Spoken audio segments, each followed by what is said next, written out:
नमस्कार दोस्तों। तो भारत के कमांड स्ट्रक्चर को जिस चीज़ की सबसे ज़्यादा ज़रूरत थी, भारत के अंदर जो पॉलिसी चेंज की सबसे ज़्यादा ज़रूरत थी, वो फाइनली अब हो चुका है। मतलब कहा जा रहा है कि कारगिल युद्ध के बाद सबसे बड़ा अगर कोई मिलिट्री रिफॉर्म हुआ है, दैट इज दिस रिफॉर्म, जो कि इंटीग्रेटेड थिएटर कमांड का रिफॉर्म है। इंटीग्रेटेड थिएटर कमांड के बारे में जो चर्चाएं थी वो ऑपरेशन सिंदूर के बाद बहुत तगड़ा मोमेंटम पकड़ चुकी थी और इसके ऊपर बार बार डिस्कस हो रहा था और हो रहा था, कहा जा रहा था कि भारत जो है बहुत जल्दी ये मिलिट्री रिफॉर्म अपने अंदर करने वाला है और भारत में अब आप एक इंटीग्रेटेड थिएटर कमांड्स को देख पाओगे, क्योंकि बहुत सारे फ्रेगमेंटेड कमांड, सबके अपने अलग चेंज, तो काफ़ी ज़्यादा ऑपरेशनल दिक्कत उसमें होती है। काफ़ी कई बार आप ऑपरेशनली थोड़ा स्लो हो जाते हो और अगर अगले के पास यूनिफाइड कमांड स्ट्रक्चर है, जैसे चाइना के पास अगर यूनिफाइड कमांड स्ट्रक्चर है तो वो थोड़ा सा ऑपरेशनली उनको फ़ायदा मिल जाता है, उनका कोऑर्डिनेशन बढ़िया होता है और यहाँ फ्रेगमेंटेड कोऑर्डिनेशन दिखाई देता है। तो इसलिए भारत इंटीग्रेटेड थिएटर कमांड्स को बहुत जल्द लेकर के आने वाला है और फाइनली अब भारत ने उसका प्रपोजल दे दिया है। इसके ऊपर आज हम डिटेल में चर्चा करते हैं कि कैसे ऑपरेट करता है, क्या होता है, इसका फ़ायदा क्या होता है, वो सारी चीज़ें आपको इस वीडियो में समझ में आ जाएंगी। पर वीडियो में आगे जाने से पहले एक बड़ी अनाउंसमेंट अनअकैडमी टीम की तरफ से कि अगर आप यूपीएससी सीएससी की प्रिपरेशन कर रहे हैं तो Unacademy is your one stop solution. Unacademy ने अपना फाउंडेशन कोर्स लॉन्च कर दिया है जिसमें हम जीएस, सीसैट, टेस्ट सीरीज सब कुछ कवर करेंगे आपके लिए। और टेस्ट सीरीज जो होगी आपकी प्रीलिम्स की टेस्ट सीरीज भी होगी और इसमें मेंस की टेस्ट सीरीज भी होगी इवैल्यूएशन के साथ। लिंक इसका डिस्क्रिप्शन में आपको मिल जाएगा। इंडिया के बेस्ट एजुकेटर्स आपको इस बैच के अंदर पढ़ाते हैं और इसीलिए रैंक 1, रैंक 20 इसी बैच में से निकले इस बार के यूपीएससी सीएससी के रिजल्ट की। अनअकैडमी के बेस्ट एजुकेटर्स यानी कि मृणाल सर, प्रतीक सर, सुदर्शन सर जैसे एजुकेटर्स आपको यहाँ पर पढ़ाते हैं। आप इसमें मेरा कोड इस्तेमाल कर सकते हो, APYT10 मेरा कोड है, इसको इस्तेमाल करके आप इस बैच को जरूर से ज्वाइन कर सकते हैं और ईजी EMI ऑप्शन भी अवेलेबल है। Now I am coming back to the topic.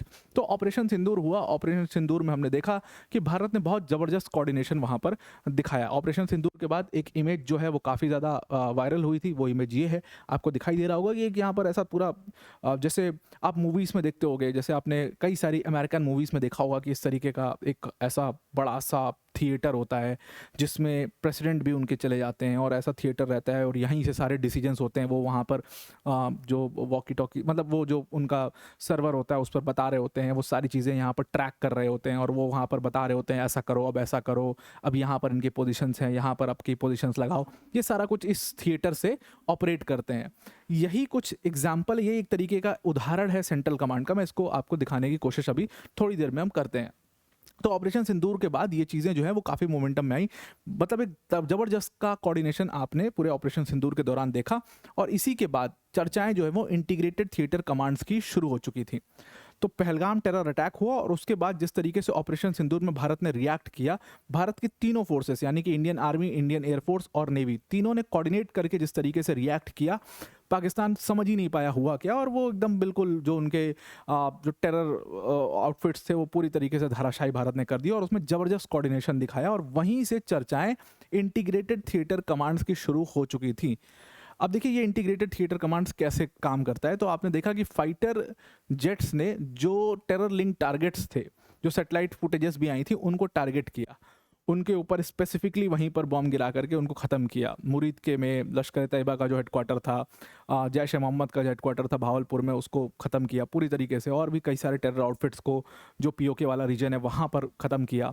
तो बेसिकली वो एयरफोर्स कर रहा था। दूसरी तरफ अगर आप इंडियन नेवी को देखो तो अरेबियन सी में उन्होंने अच्छा खासा प्रेशर नेवल एसेट्स के ऊपर बना रखा था। डर हो गया था कि कराची पोर्ट पर अटैक कर देंगे, कराची पोर्ट को ख़त्म कर देंगे, तो वो डर पैदा कर दिया। तो वो इंडियन नेवी ने पूरी तरीके से वो ब्लॉकेड बना दिया था वहाँ पर।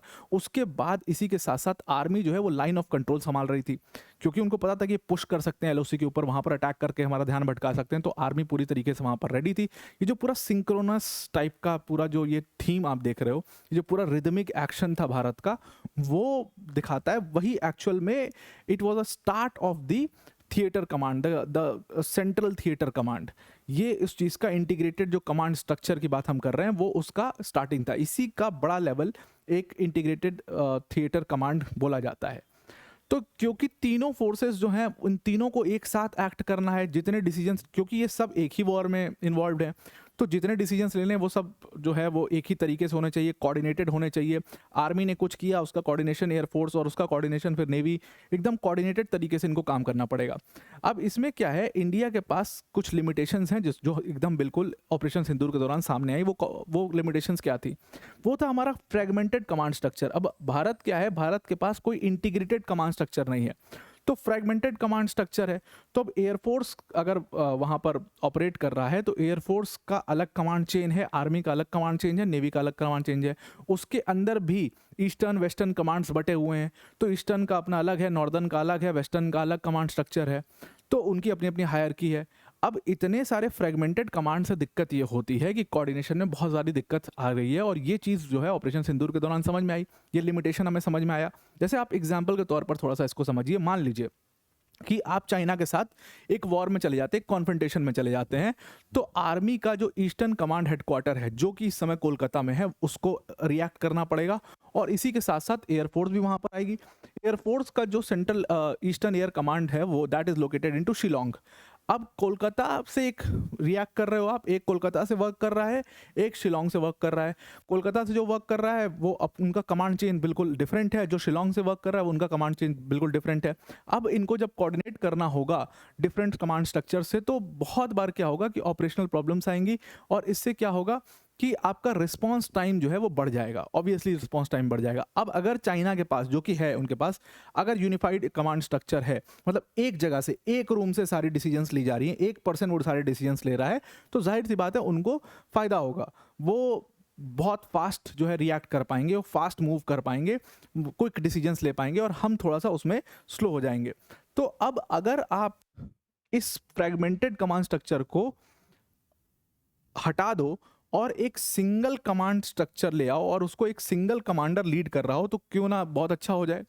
यही चीज हमारी इंडियन आर्मी ने प्रपोज किया। अगर अभी के हिसाब से आप देखो तो ऐसा ट्राई सर्विस स्ट्रक्चर जो है वो भारत के पास सिर्फ 2 है। मतलब इतने बड़ा देश और सिर्फ हमारे पास 2 ऐसे ट्राई स्ट्रक्चर है। पहला तो है Andaman Nicobar command, which acts as a geographical command. तो यहाँ पर आपको अंडमान निकोबार कमांड दिख रहा है, ये अंडमान निकोबार कमांड है, ये एक ट्राई सर्विस कमांड है। और उसके बाद अगर उसके अलावा देखो तो कोई भी ट्राई सर्विस कमांड नहीं है जहाँ पर एक ही जगह पर तीनों हों, ऐसा कोई भी कमांड आपको नहीं मिलेगा।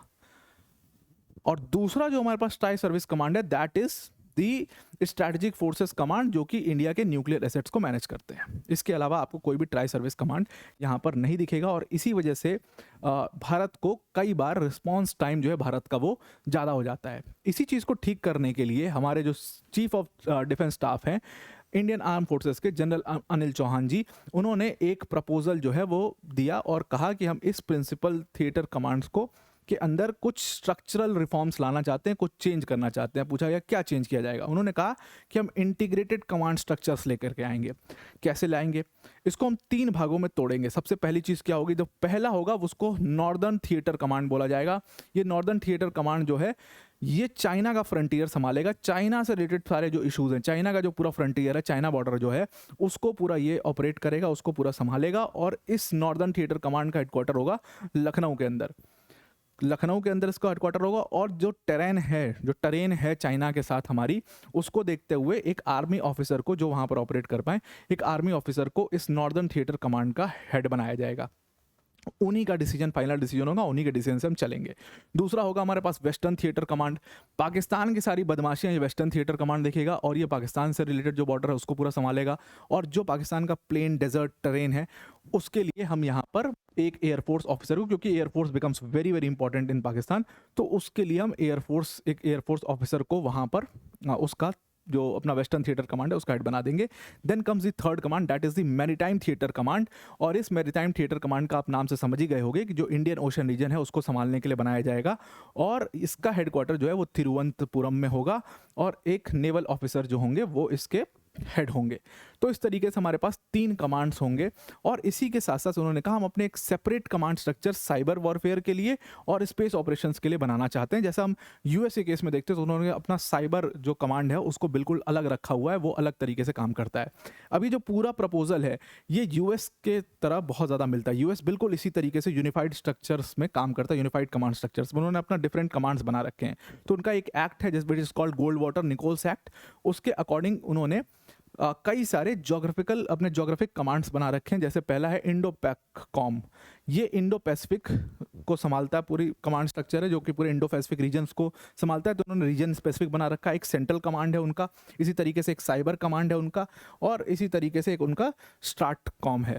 तो ये जो पूरा उन्होंने कमांड स्ट्रक्चर्स बना चका रखा है वो स्पेसिफिक रीजन स्पेसिफिक बना रखा है या एरिया स्पेसिफिक बना रखा है। साइबर क्राइम के लिए साइबर कॉम है, तो या तो एरिया स्पेसिफिक बना रखा है। अभी जैसे उनका ईरान के साथ वॉर चल रहा है तो उनका सेंट्रल कमांड वो सारी चीज़ें संभाल रहा है, वो सारी चीज़ें देख रहा है। तो आप जो बड़ा सा एक थिएटर देखते हो जहाँ पर वो मूवीज वूवीज में देखते हो जहाँ से सारे डिसीजंस हो रहे हैं, वो बड़ा सा थिएटर एक्चुअल में वो सेंट्रल कमांड होता है यूएस का, जो बार बार हमें दिखाई देता है। जो जितनी भी मूवीज बनी है इराक, सीरिया, इन सब के ऊपर वहाँ पर आपको सेंट्रल कमांड दिखाई देता है। अब यूएस का जो मॉडल है उसमें क्या है कि दो तरीके से उन्होंने अपने चीफ्स को भी डिवाइड किया। जो सर्विस चीफ हैं वो इक्विपमेंट देखेंगे, वो ट्रेनिंग देखेंगे, वो ऑर्गेनाइजिंग देखेंगे, और जो कमांडर्स हैं, जो उनके ऑपरेशनल कमांडर्स हैं, वो मिलिट्री कैंपेन्स को टेक ओवर करेंगे। चाइना ने भी अपने मिलिट्री स्ट्रक्चर्स के अंदर बड़ा चेंज किया था 2016 में, और 2016 के बाद उन्होंने अपने 7 मिलिट्री रीजन्स थे उसके अंदर उन्होंने 5 इंटीग्रेटेड थिएटर कमांड्स को स्टैब्लिश किया था।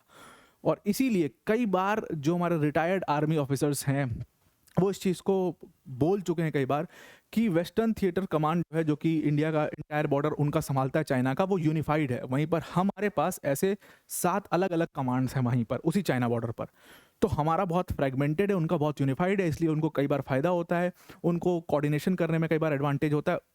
कई बार क्या, हर बार उनको कोऑर्डिनेशन एडवांटेज वहाँ पर होता है, और हम थोड़ा सा ऑपरेशनली स्लो हैं वहाँ पर। तो अगर हम यूनिफाइड स्ट्रक्चर कमांड स्ट्रक्चर ले आते हैं चाइनीज़ बॉर्डर पर, तो हम और बेटर और अच्छे से कोऑर्डिनेट करके काम वहाँ पर कर पाएंगे।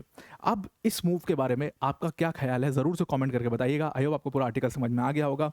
आज के लिए इतना ही। Thank you and have a nice day.